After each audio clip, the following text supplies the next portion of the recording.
Ayan, dito ako sa may ilog.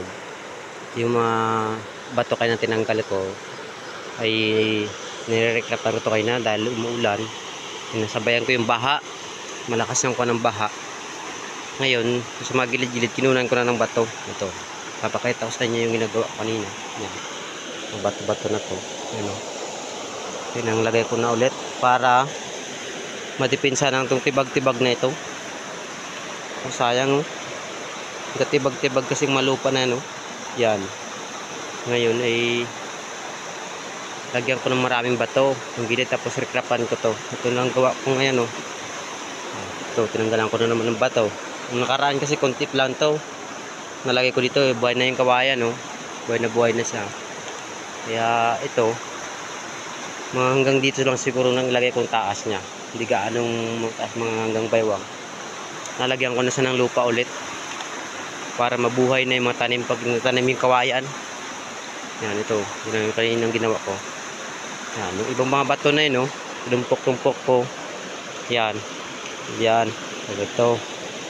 Yung iba na yan, lagi ko pa dito para mag-nivel ang tubig dito.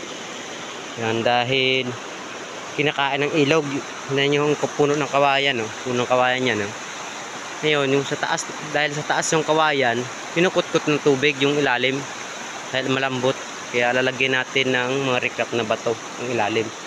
Yan. Kung mabuhay yung tanim dito sa ibaba, ay hindi na yan matibag sa taas. Yan, ganyan-ganyan ang ginagawa ko ngayon. Pag na tapos ko na ito, nilipat na naman ako dun sa may unahan na ito. Kabila, kasi kunti yung bato dito, wala akong may lagyan makuha ng bato dahil malayo pa dun pa. Pag nagbaha ulit, at yung maglabas na bato, kukunin ko naman yung bato na yan, ilalagay ko ulit dito.